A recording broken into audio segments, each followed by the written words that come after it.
Саламатсыздар ма, құрметті оқушылар? Бүгін біз алгебра 8-ші сынып 2-36 есепті шығарамыз. Бұл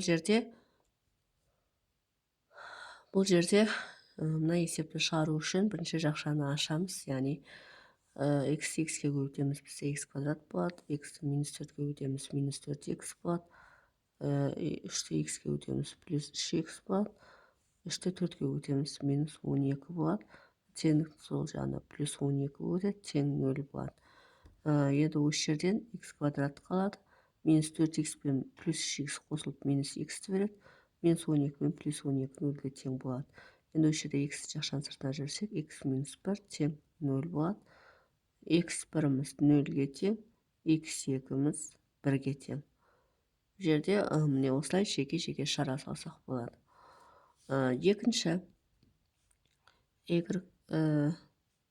екіншісі 18 минус x минус 5, x минус 4 тең минус 2.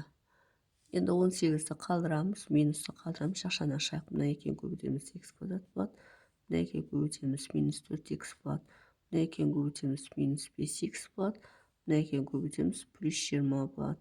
Тең минус 2. 18 азайту, енді x квадрат, мына екеуін қоссақ, минус 9x плюс 20 тең минус 2. Енді барып жақшаны ашамыз, 18 минус x квадрат болады, минус плюс 9x болады, минус пен плюс минус 20 болады. Теңдіктің сол жағына плюс 2 өтеді, тең 0 болады. Мына 18 болады, мынадан алсақ минус 18 болады, минус 18 пен плюс 18 екеуі жойылады. Сонда бізде тек қана 9x минус x квадрат қалады, тең 0 болады. Енді осы жерден x жақшаны сыртына шығарып жүрсек, 9 азайту x болады, тең 0 болады. x1-іміз 0-ге тең, x2-іміз 9-ға тең. Мынау бізде екінші есептің жауаптары. Енді үшінші есепті шығарамыз. Үшінші есеп бізде 3x минус 1-дің квадраты тең 1.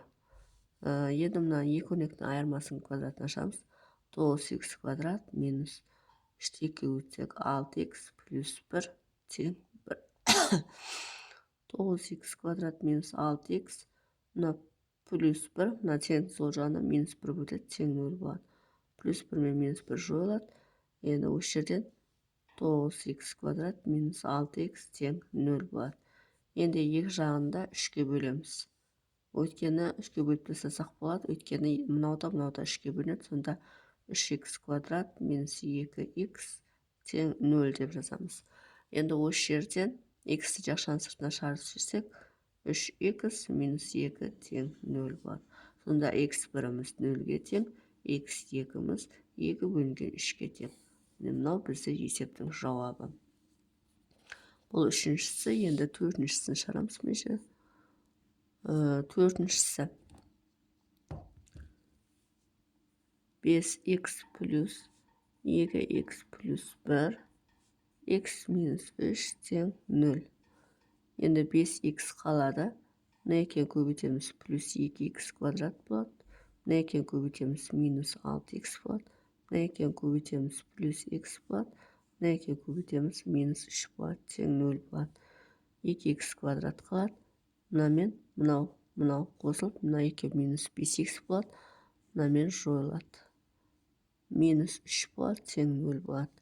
2x квадрат тең 3 болады. X квадрат тең 3 бөлінген 2 болады. X тең плюс минус түбірасты 3 бөлінген 2-ке тең.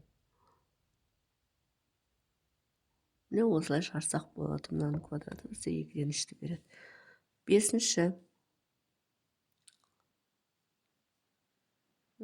Бесінші бізде 2x плюс 3, 3x плюс 1 тең 11x плюс 30. Енді мына екеуін көбейтеміз, 6x квадрат болады. Мына екеуін көбейтеміз, плюс 2x болады. Мына екеуін көбейтеміз, плюс 9x болады. Мына екеуін көбейтеміз, плюс 3 болады. Теңдіктің сол жағына 11x өтеді, сол жағына минус 30 өтеді, тең 0 болады. 6x квадрат қалады. 2x 9x бізде 11x болады. Мына минус 11x пен екеуі жойылады. плюс 3 пен минус 30 екеуі қосылып минус 27-ні береді, тең 0 болады. Так, 9-ға 2-ні қоссаң 11х болады, минус 11х пен жойылады. 6х плюс 9х. Аха, енді 6х квадрат тең 27 болады. 30-дан 3 тастақ 27. Х квадрат тең 27 бөлінген 6. Х тең плюс минус түбірасты 27 бөлінген 6.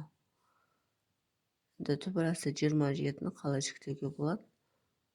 Плюс минус түбірасты 27-ні 9 көбейту 3 деп жазуға болады, бөлінген 6. 6-ны 3 көбейту 2 деп жазсақ. Тең. Енді 9-дан түбірдің астынан 3 шығып кетеді, плюс минус 3 болады. Түбірасты 3 болады, бөлінген түбірасты 3 көбейту 2 болады. Мына қысқарып кетеді, сонда түбірасты 27 бөлінген 6-ны плюс минус 3 түбірасты 2-ден 1 деп жазуға болады. Немесе 1 қалады, мына жерде 2-ден 1 қалады.